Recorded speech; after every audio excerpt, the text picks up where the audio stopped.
Okay guys, so dua item baru sampai hari ni.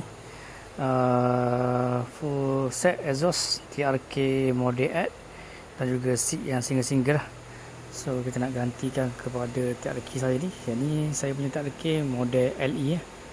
So saya tak pakai balik seat original sebab seat asalnya yang ni owner lama dah custom lah.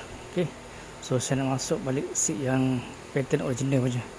Dan juga nak adjust piping, nak pakai exhaust kat atas. Jom kita pasang.